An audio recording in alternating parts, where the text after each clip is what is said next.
Hello viewers, welcome to my channel. আর ঘুম থেকে উঠে পড়েছি, এখন বাজে আছে 6টা 19। সপ্তাহে সব বাচ্চারা পড়তে আসবে। তো আমি আমার সকালের শুরুটা ছাদ থেকেই করি, যার কারণ সকালে ঠান্ডা হাওয়া হয় ছাদে, আর চারিদিক পরিবেশটা খুব শান্ত। তো আমার খুবই ভালো লাগে, ওই জন্য আমি সকালে ঘুম থেকে উঠে একটু ছাদে যাই। আর এই যে ড্রাগন গাছটা দেখছো, এটা হচ্ছে মাঝে করে একটু হাওয়াতে, জোরালো হাওয়াতে পড়ে গিয়েছিল, যার জন্য একটু ভেঙেও গিয়েছিল। আর আমি এর মাথাটা কেটে দিয়েছিলাম, তারপরে এতগুলো ডাল বেরিয়েছে। তো আমি এগুলো প্রথমে ভেবেছিলাম হয়তো কুড়ি এসছে, বাট অনেকগুলো এসেছিলো। আমি ওগুলোকে সব ভেঙে দিয়েছি, 4-5টার মতো ডাল রেখেছি। ওর মধ্যে 2-3টে রাখবো, বাদবাকিগুলো আবার কেটে বসিয়ে দেবো অন্য জায়গায়। তো আর এই দেখো, আরও হচ্ছে 2-3টে গাছ থেকে কেটে এইখানে ডাল বসিয়েছি। এইখানে হচ্ছে কটা আমি লাগিয়েছি, এগুলো হচ্ছে এই গাছটাকে বেসিক্যালি কেটে কেটে বসানো। এই একটা আছে, এইটাও বসিয়েছি, চারা করছি। এইগুলোকে আবার পরে আর একটা অন্য ট্রেতে বসিয়ে দেবো। আর এইখানে 3টে লাগিয়েছি, এইগুলো মোটামুটি সেট হয়ে গিয়েছে। তো এগুলো আর একটু বড় হলে আমি ওই বাড়িতে নিয়ে যাব যাওয়ার সময় দুটো। তো ওইখানে ভাবি অনেকদিন আগে এমনিও চেয়েছিল, আর আমার মনেও ইচ্ছে ছিল যে আমি ওখানে যাওয়ার সময় নিয়ে যাব, কারণ ওইখানেও হলে আমারও সেটাও ভালো লাগবে।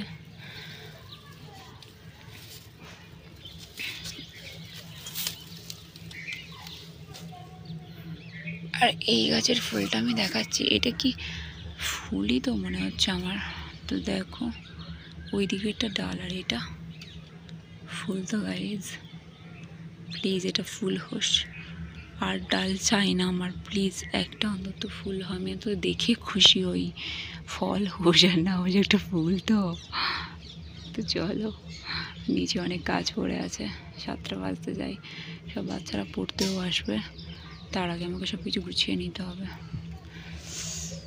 আল্লাহ প্লিজ এটাতে একটা ফল দিয়ে দিও ফুল থেকে। এই বছরে আমাদের গাছে তো আর আম একটাও হলো না, লোকের গাছে আম দেখে দেখে এই বছরটা কাটিয়ে দিই। আমাদের কাছে এবারে একটাও আম হয়নি। এছাড়া আমাদের অন্যান্য যেসব ফল গাছগুলো, এই সবগুলোতেই হয়েছে, কিন্তু আমটা হয়নি। এটা খুব দুঃখের ব্যাপার। বাতাবি লেবু, আশফল, জামরুল, কাঁঠাল, করমচা সবই হয়েছে, কিন্তু কিন্তু আমটা হয়নি।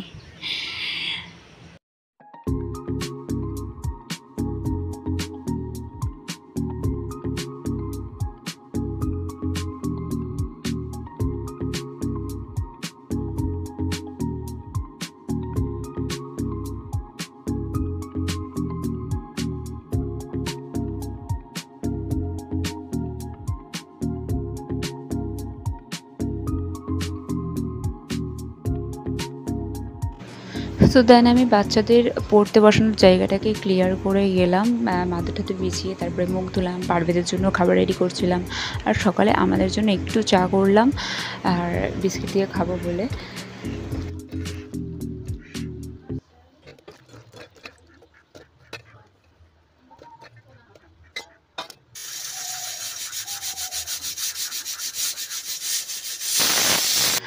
আর সকালে লাল চা করতে হচ্ছে, কারণ জেমিটা দুধ দিয়ে যায়, আর কদিন দিয়ে যাচ্ছে না, আর জানি না দেবে কি না।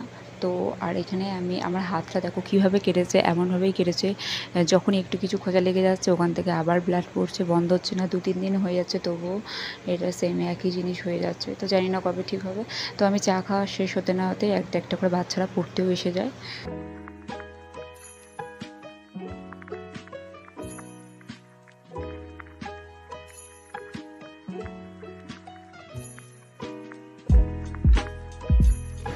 তো দেন পড়ানো, গোসল সমস্ত কিছু কমপ্লিট হয়ে যাওয়ার পর আমি একটু খাতা নিয়ে বসছিলাম। আমার কিছু লেখা বাকি ছিল, যেমন হচ্ছে যারা পড়তে আসে ওদের নামগুলো যে খাতায় ছিল, পারভেজ সব খাতাগুলোকে দেখো কী অবস্থা করেছে, পেন দিয়ে ছিঁড়ে ঠিঁড়ে। আর ওগুলোতে আর মাইনে তোলার মতো কোনো পজিশন নেই। তো আমি ভাবছিলাম যে ওগুলোকে ফেয়ার করে তুলবো, তার মধ্যেই ও উঠে পড়েছে, ঘুমাচ্ছিল, কাঁদছিল। তো ওকে আবার ঘুম পাড়িয়ে দিলাম, ঘুম পাড়িয়ে দিয়ে আবার হচ্ছে আমি লেখার জন্য কন্টিনিউ করতে থাকলাম। তো তারপরে লিখে নিয়ে আমি অজুও করেই বসেছিলাম, যার কারণ আজান দেবে আর নামাজ পড়তে এইরকম ভেবে, তখন তো 12:30 বাজেনি, 12:10-15 মতো হবে। তো আমি লেখাটা কমপ্লিট করি আর দেন নামাজ পড়ে নিই।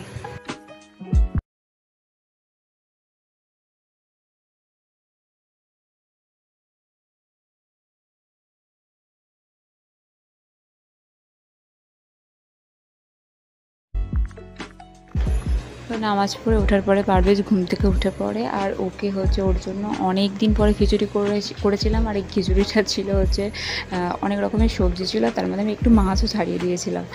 তো এইভাবে ওকে আমি খাওয়াই। ওকে আমি ফোন দেখিয়ে খাওয়ানোটা অভ্যেস করাচ্ছি না, কারণ বাচ্চারা এমনিতেই জানো ফোন পেলে আর কিছু চায় না।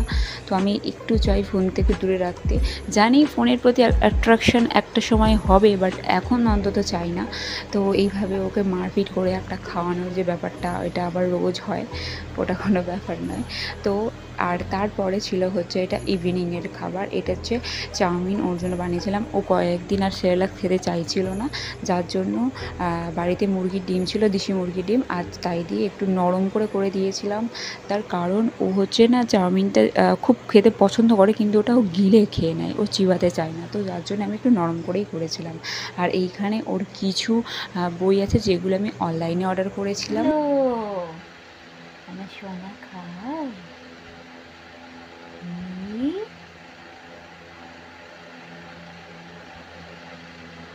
বাবা।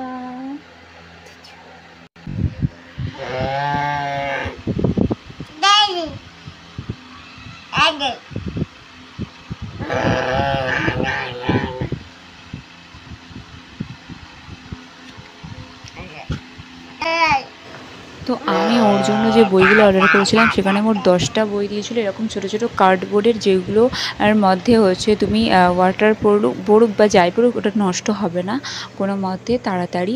আর হচ্ছে এটা প্রচণ্ড হার্ড, যার জন্য এটা বাচ্চারা যেভাবে ইচ্ছা ছুটতে পারে ফেলতে পারে, এর মধ্যে ছেড়বে না, কিছু হবে না। আর এর মধ্যে অনেক কিছু ছিল, like animal, fruit, vegetable, colour, shape. তো এইরকমভাবে 10টা বই ছিল, যেগুলো এইসব বাচ্চাদের জন্য খুব ভালো।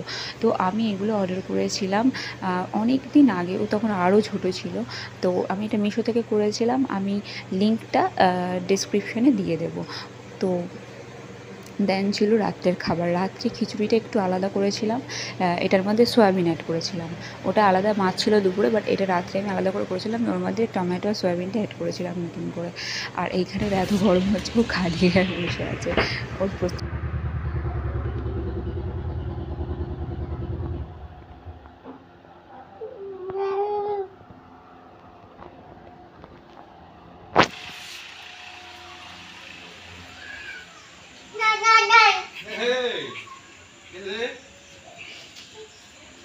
এখন সিঁড়ির কাছে আসেনি।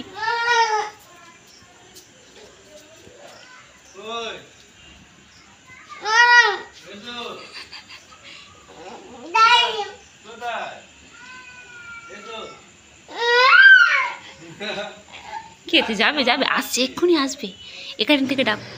তো এই যে গাড়ির আওয়াজ পেলে ও বাইরে ছুটে আসে, এটা ওর রোজের কাহিনী। আর তাই জন্য আমি ভিডিও রেকর্ড করেছিলাম, ভেবেছিলাম যে ব্লগেতে আমি এটা দিয়ে দেবো। তো রাত্রে ওর জন্য আমি আনতে বলেছিলাম একটু দই। এর আগে আমি টক দই আনিয়েছিলাম, তখনও খেতে চায়নি। আর এটা প্রথমে ভেবেছিল টক দই, ওই জন্য খেতে চাইছিল না। দেন মিষ্টি স্বাদটা বোঝার পর ওইটা খেতে শুরু করলো, আর খুব এনজয় করে খাচ্ছিলো। যেহেতু প্রচুর গরম পড়েছে, তো বাচ্চা বড় সবাইরই একটু দই খাওয়াটা দরকার শরীর ঠান্ডা থাকার জন্য। তো যাই হোক, আমি আমার ব্লগটা এখানেই শেষ করব। তোমরা সবাই ভালো থেকো, আর ভিডিওটা ভালো লেগে থাকলে অবশ্যই একটা লাইক আর চ্যানেলটা সাবস্ক্রাইব করে দিয়ে আমাদের পাশে থেকো। তো দেখা হচ্ছে নেক্সট ভিডিওতে, সবাই ভালো থেকো, বাই, গুড নাইট।